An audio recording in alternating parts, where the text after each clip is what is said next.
Eu conversava ontem com o César Calejão sobre como não há o mínimo de empatia, né, em relação a esse problema da fome vindo, né, do governo, ou mesmo do bolsonarismo, né, que se manifestou ali no final de semana, mas a gente não vê empatia em relação a esse problema da fome. E quando você fala também sobre as diversas matizes, né, políticas que se convergem nessa pauta, é muito importante, porque a partir disso que Lula consegue, de fato, formar essa frente ampla, né? Eu vejo muita gente falando sobre como a terceira via tem buscado, né, reunir partidos, lançar candidatura única e não consegue de jeito nenhum. E daí vai lá Lula e faz, né? Então hoje foi com solidariedade, mas a gente já viu essa aliança sendo construída ali com o PSOL, com o PSB, enfim, com vários partidos. E agora com solidariedade também. Lula está, de fato, formando essa frente ampla em torno dessa pauta que é cara para essas várias matizes ideológicas. Ele está formando essa frente ampla, eu acho que está correto, já falamos disso aqui também, né? Na Sim. verdade, nós temos 70% da população brasileira que é contra essas políticas de governo, né? Então, isso precisa ganhar corpo, ganhar estrutura política.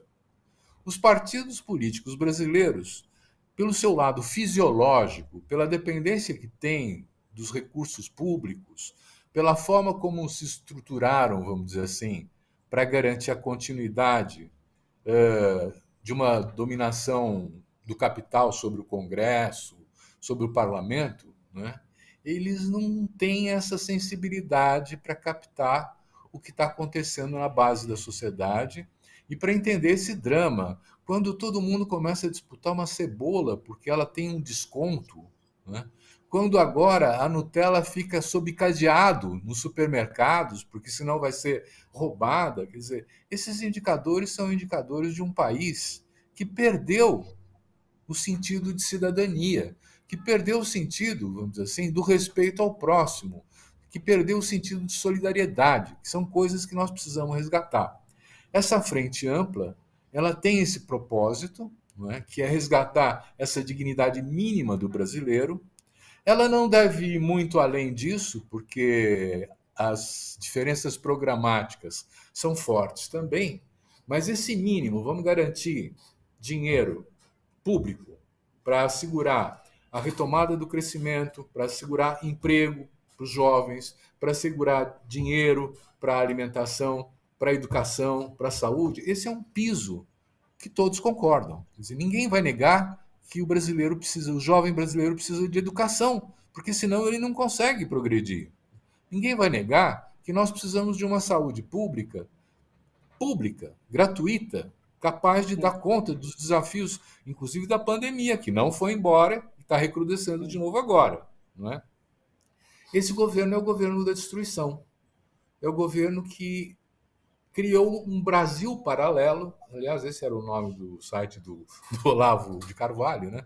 Em que a discussão da moral, a discussão dos costumes, tem amplo espaço para a defesa da família tradicional, para atacar todas as formas afetivas que não são heterossexuais. Quer dizer, essa é a agenda desse povo. Quando você tem que tratar do emprego, da saúde, do futuro da juventude, da educação, coisas que o Brasil não tem mais como tinha antes. Está sendo destruída essa estrutura.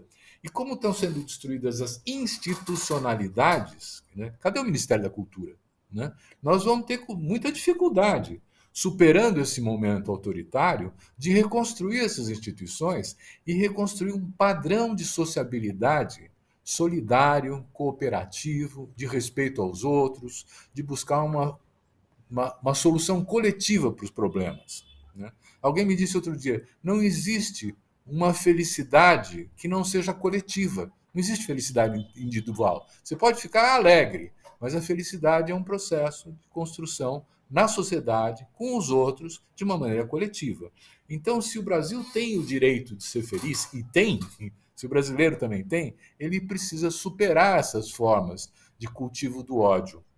Nós temos 25 milhões de brasileiros que estão sendo bombardeados todos os dias com mensagens fascistas, né, de extrema direita, para continuar alimentando esse ódio, né, para poder se contrapor, né, aos mais de 180 milhões de brasileiros que estão do outro lado. Né? Quer dizer, então, além das proporções que nós precisamos reposicionar, o fascismo não é tão importante assim no Brasil, embora ele seja numericamente significativo, né? Quer dizer, a agenda que precisa mudar.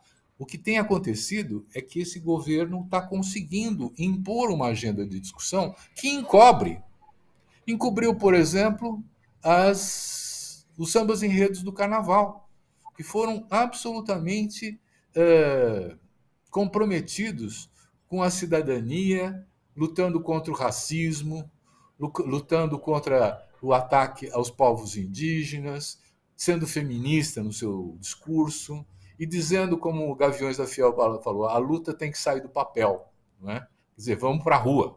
Né?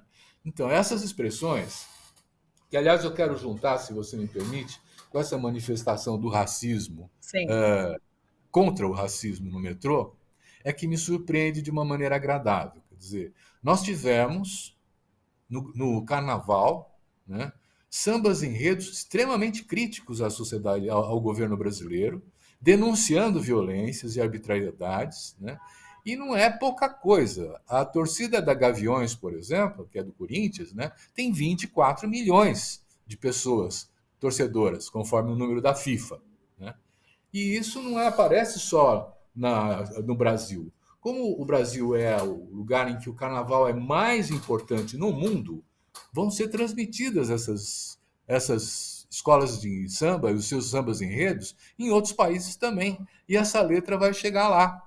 Né? Então, são formas de difusão de uma forma de resistência, de uma forma de luta democrática, que a gente viu, surpreendentemente para mim, no metrô, se generalizando agora nessa questão da crítica ao racismo, que essa mulher da Hungria, de um governo autoritário do Orbán, né? Quer dizer, se manifestou. Então, não são só sinais ruins. Quer dizer, eu acho que nós estamos vivendo uma situação extremamente difícil, eu diria quase trágica, com todas as mortandades da pandemia, e mais a fome agora, e mais novas doenças como a dengue e outras coisas que estão chegando, por conta da ausência de vacinação e de cuidado com a sociedade. Né? Nós estamos vendo manifestações Sim. muito interessantes de protesto generalizado. Esse negócio no metrô não foi uma pessoa só que se manifestou. A gente viu toda a plataforma cheia de gente